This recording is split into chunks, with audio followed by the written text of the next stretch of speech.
Where is Kobe on your all-time list? Easily top 10, probably top 5. He's not my GOAT because he's number 2 as the off guard. He didn't eclipse Jordan. So because he didn't eclipse Jordan, he's number 2. Wow. Kobe Bryant. Where's Kobe Bryant? I'd put him, he's in my top 10. What the Huh? Top 10? What kind of is that? There's Shaquille O'Neal, and there's Kareem Abdul-Jabbar, and there's Magic Johnson. You think that Kobe Bryant is anywhere between 7 and 11? Where do you have him? I got him at 11. That's what I have. What? Yes, I have him outside the top 10. Yes. 11. James, Keep Jordan, going. Jabbar, Chamberlain, Russell, Magic, Bird, Duncan, Olajuwon, Diesel. Those are the 10 guys that I had him. With that being said, now, What the hell? They called him selfish. They said he couldn't win without Shaq. They swore he would never touch Jordan's level. For years, the media kept taking shots at Kobe Bryant, dragging his name, questioning his legacy, and acting like he was already outdated before he even hit his prime. They labeled the next generation star while treating Kobe like old news, even though he was still cooking defenders night after night. One ESPN analyst even tried crowning LeBron before he had a single championship to his name. The whole storyline was already written. LeBron was the shiny new future, and Kobe was supposedly yesterday's headline. But they forgot one thing. That Mamba mentality doesn't care about anyone's storyline, and it definitely doesn't fold for hype. This conversation.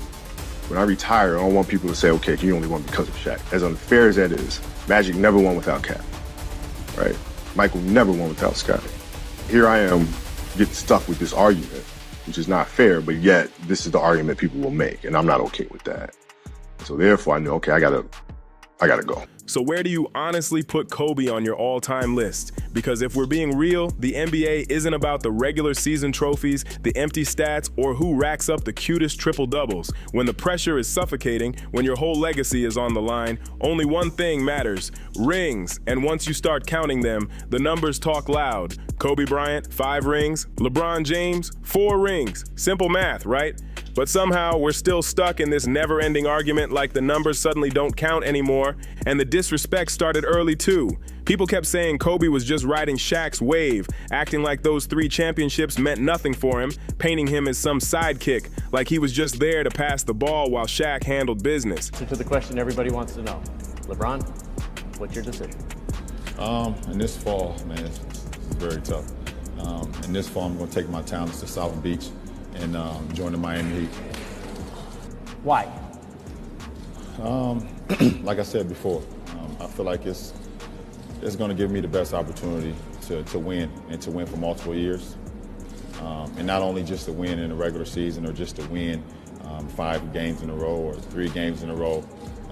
I want to be able to win championships, and I feel like I can compete down it. The media ate that story up so much they made half the world believe it. But then Shaq bounced. And what did Kobe do? Fold? Run to another superstar? Team up and chase an easier road? No way. He stayed in LA, tightened his laces, and carried that squad on his back like a true alpha. 2 more championships, back-to-back, no questions, no co-star carrying the load, just straight leadership and skill. Meanwhile, what was LeBron doing when things got rough in Cleveland? Make sure to subscribe for more breakdowns. He was busy plotting his getaway. The decision. You remember that whole circus, right?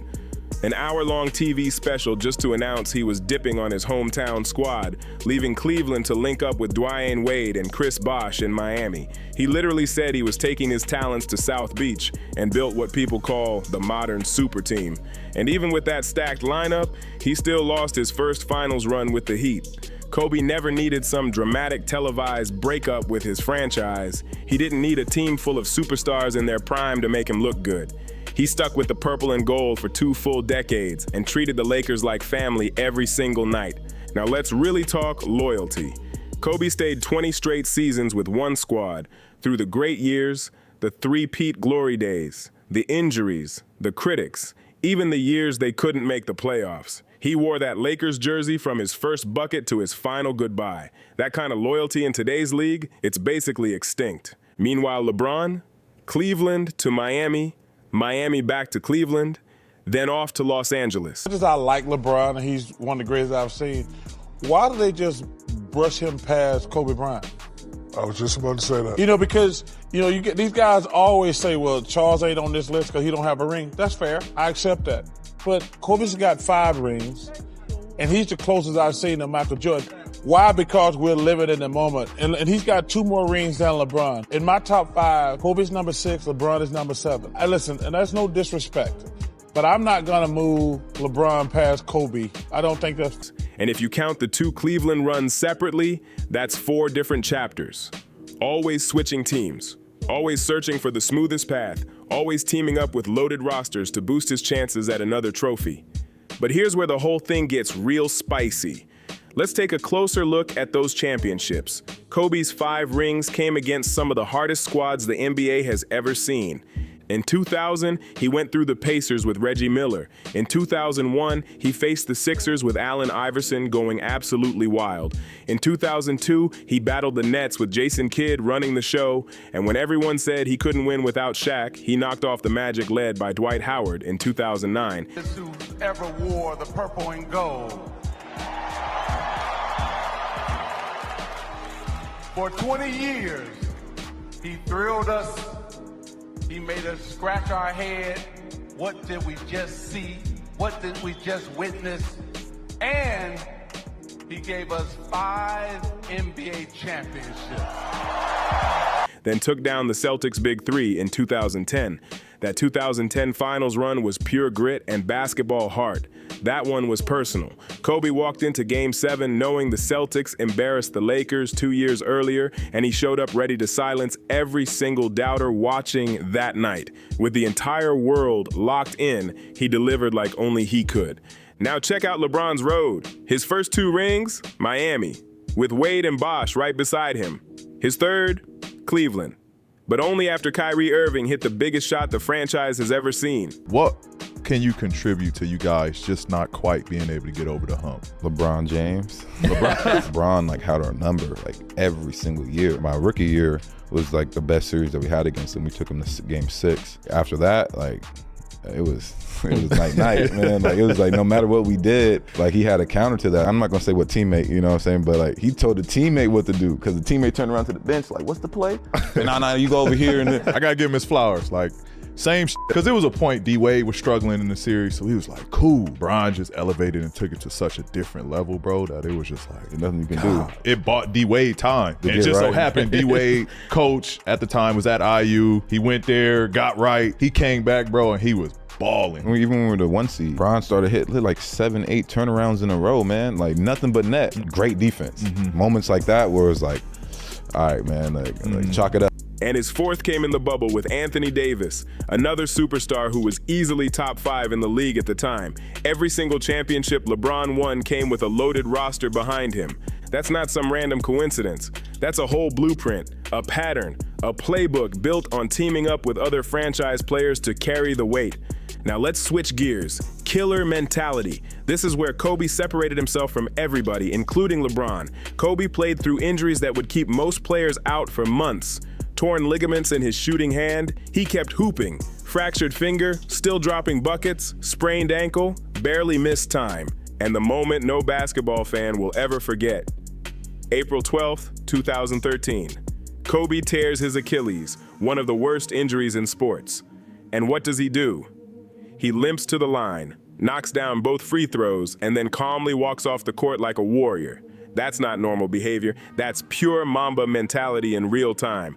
Now line that up next to LeBron's style. The cramping in the finals, the dramatic walk-offs when things aren't going his way, the load management stretches, the nights where the effort looked selective. Where's Kobe on your all-time list? Easily top 10, probably top 5. He's not my GOAT because he's number 2 as the off guard. He didn't eclipse Jordan. So because he didn't eclipse Jordan, he's number 2. And because we're making the argument about LeBron in terms of his versatility, being a guy that can play 4 different positions, being a point forward, being a guy that's a 27-point per game scorer and kind of things that he's been able to do. But LeBron's resume, in a lot of people's eyes, 10 NBA Finals, 4 MVPs, 4 championships. I look at Kobe, and even though I would rather have Kobe, particularly in tight situations, when you talk about the off-guard position, I think it's MJ and then it's Kobe. My attitude was Kobe's number 2 off guard, so automatically I didn't think about him as the GOAT. LeBron plays the long game, calculated, strategic, always thinking about preserving himself.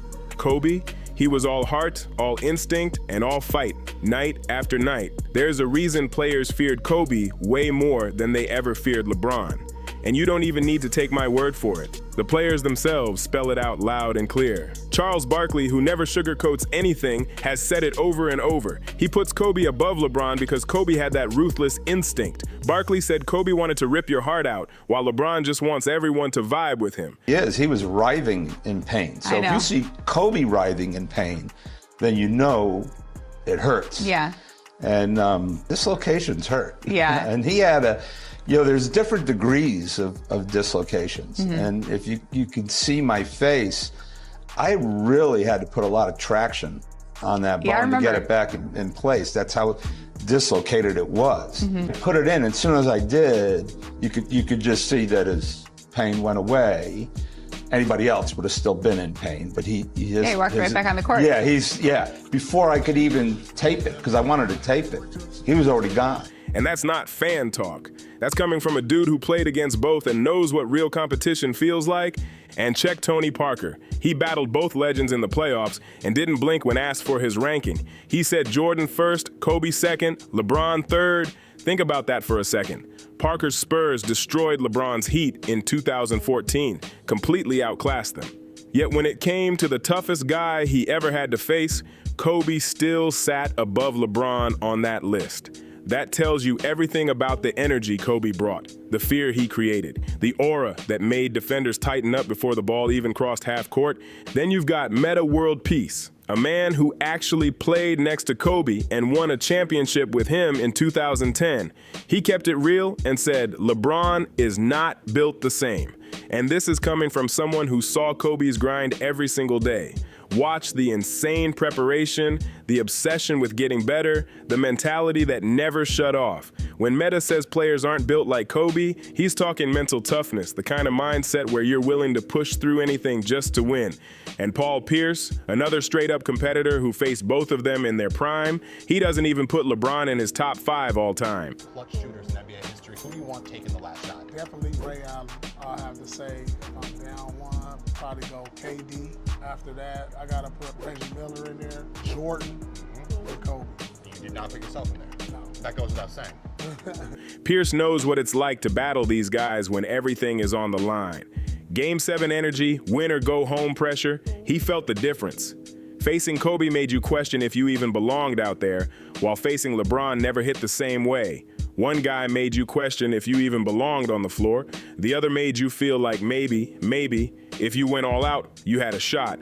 And when we're talking the top 5 most clutch shooters ever, when the clock is bleeding out and the season is on the line, who are you trusting to take that last shot?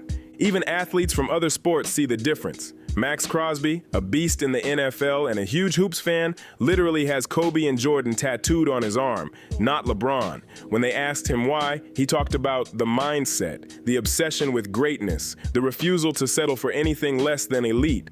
Real athletes recognize real energy, and Kobe had something that went way past basketball. Basketball on the court, complicated shots, shooting over taller opponents, footwork with extraordinary grace, the elan vital of the athletic balladry that he put on that court. I think there has been nobody better than Kobe Bryant. I think with the kind of will to win and playing through injury. Here's Michael Jordan.